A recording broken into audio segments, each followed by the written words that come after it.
Hey guys, Mix here, and in today's video we are back with the half-scale NASCAR, and today we're going to be putting back on a new clutch because, as you guys know from the last video, it exploded in my face, so there's no saving that old clutch. So finally the new clutch came in, so we're going to try and get that on today.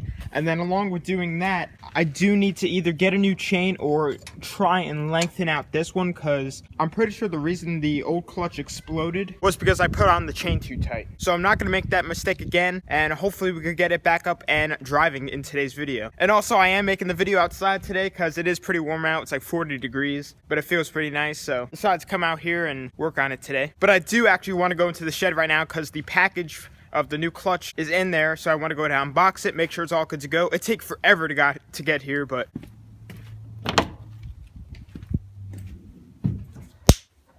here is the new package. I have not opened it yet, and this thing's got some weight to it, so pretty heavy duty, I guess. But let's go ahead and open it and then get it to installing it.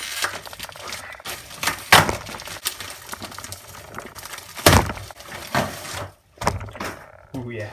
Honestly, I ordered this thing so long ago, I don't remember exactly what amount of teeth it was. I'm pretty sure this is 17 tooth. Wow, this thing's nice. It does look a little bit different than the other one, that's for sure. Definitely way skinnier. Here's a closer look at it. This thing is really nice, so it should work pretty well, but I really hope it fits, because here's the old one, and look how thick that thing is.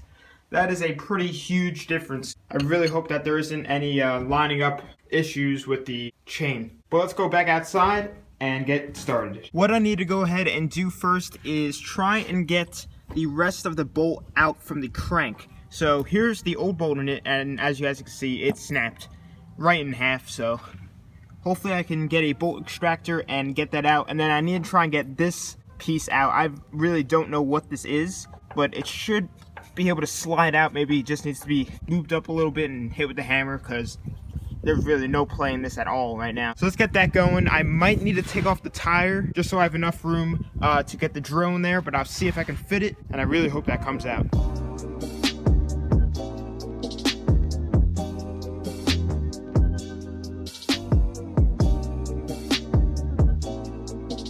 So the rest of the bolt is out of the crankshaft, and it came out really easily, luckily, along with the little outside piece. So now it is time to test fit the new clutch, and then we'll start dealing with the chain.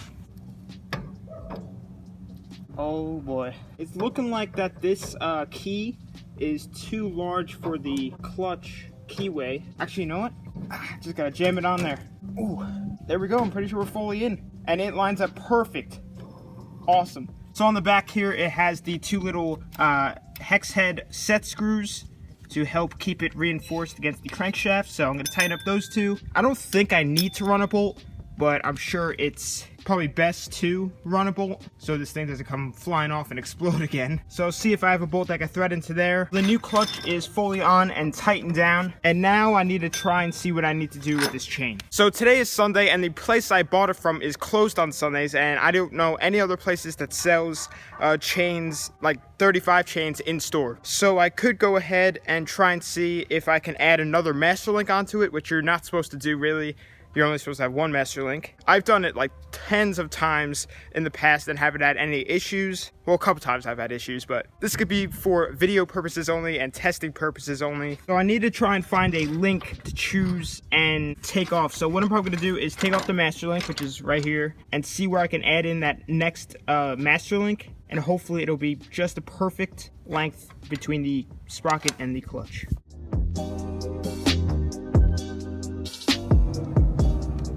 So I'm back in the shed, and I have some leftover 35 chain, and what I'm going to do is cut off this one end link right here, just so it's at one piece, and then I'm going to connect that piece to the original master link, and then connect the other end to the new master link. It's a little rigged up, and I don't really like to rig up things anymore, you know, I like to do it right now, but I just want to see if this will work, and if it does, then we'll be able to ride it today. So let's plug in the grinder and get going. So the link came out pretty good. Man, that thing sounds like an airplane. But I was able to get it out without really damaging it at all. Let's try out this dual master link chain.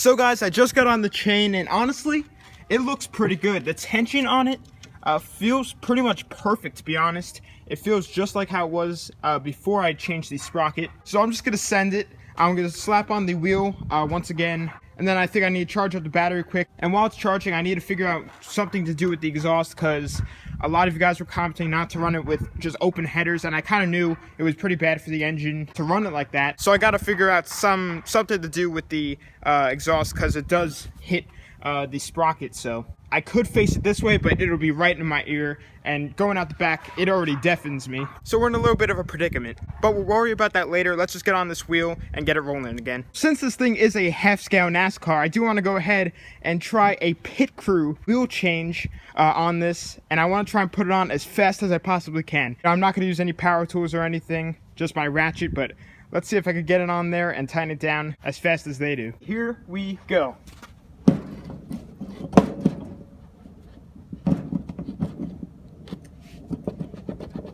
Oh, this is already a mess.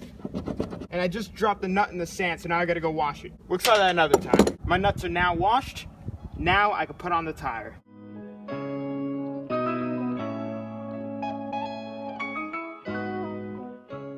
The nuts and the little C-clip that hold on the tire are back on. I completely failed at the pit stop, so we'll try that again. Now let's go roll this over to the battery charger, get that going so we can get this thing fired up and test it out. So we got the battery charged up right now. So now what I want to go ahead and do is figure out what we're going to do with this whole exhaust situation. So here's the header that was on it, and it does not hit? What the heck? Last time I did that, it was hitting hard, and now it's not. It might be because the gasket's on there, so I'm going to throw that on and see if it makes any difference. Just realized why. It's because it's in all the way, and when it was actually out, it was, yeah, I can't even do it, but it was at the end of those threads. So I remember I had the spacers and everything. So this exhaust will not work and will not come off. Oh, there it goes. So I could put it this way, but that is just asking to go deaf. Even if I somehow got the muffler on it, it still would be way too loud. I just broke out the spacers and everything, and I don't know what I was thinking before, but I think this is gonna fit if I tighten it down and everything. I'm gonna try this out, and then I'll put on the exhaust gasket as well with it. And if it fits, that'll be really good. And I don't think we should, even if it's like really close like that, I don't think we need to worry about it hitting at all, because there's no rear suspension on this thing, or suspension in general, so it doesn't really compress or anything. So we shouldn't run into an issue with that. So I just put on one side, because when I tighten down this side, it moves it over this way and hits it into the chain. But I did this side, and it clears just barely. That is a super close gap between there. I could just try and run it and see if I hear anything bad. So let's just see what happens with that. But in the meantime, I'm just gonna let this charge up. It should be done in time before the sun goes down, and hopefully we'll be able to rip it a little bit. If not, then we could always just rip it tomorrow. Maybe rig it out on the road, we'll see. So guys, it's about like an hour or so later from the last clip, and the sun is beginning to set.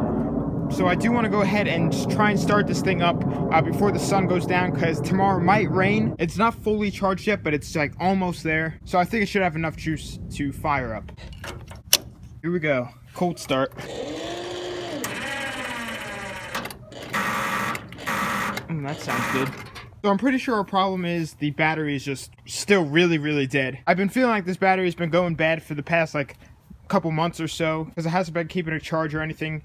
This cold weather is killing it. What I'm going to do right now is try and just use this pull starter, get it started, maybe the battery will charge up as well, and hopefully we can do this all before the sun sets. So I just got it to fire up. It took a couple tries, but it's running now, so I'm going to let it warm up a little bit, and then we'll take it out for a little test ride. For those of you that don't know, the sprocket that was on it before was a 74 tooth split sprocket, and now there's an 85 tooth on it, so hopefully we pick up some bottom end torque, because before it was so bad. So it's pretty much fully warmed up.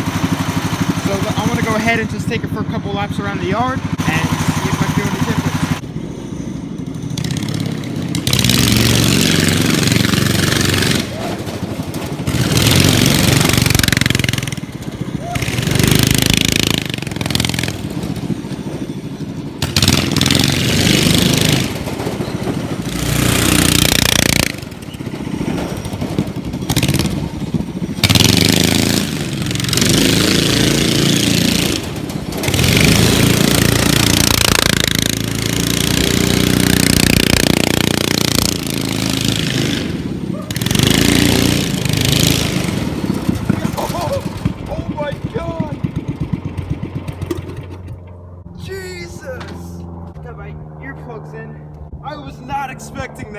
smoke coming out of the clutch. Maybe just some oil or something. I did just loop the chain, so it might be that. But this thing just whipped it around. Donuts like crazy. I really hope you guys can see that. Oh my god, this thing's gonna shred. And it should still be able to keep its top end because it has the tall tires. It has the whole racing clutch. I mean, it should be able to keep that top end still going. Got some marks over here and there and over there. And it still looks like we have a gap between the chain and the clutch. But I'm gonna have to keep my eye on that for any wear on the chain or on the bottom of the exhaust. But man, this thing is smoking like crazy. I thought I was on fire for a sec. Oh my gosh. So guys, I might be ending the video here, might not. Tomorrow I might do something fun. I'll just end it off here. Thanks for watching. Follow my social medias. They'll be on the outro of this video. And stay tuned for more awesome videos with the half-scale NASCAR, the dirt bikes, the quads. It's starting to get warmer out here, even though it's supposed to snow in like 2 days, which is awesome. So we might be able to take this thing snow drifting. A lot of good content is coming soon.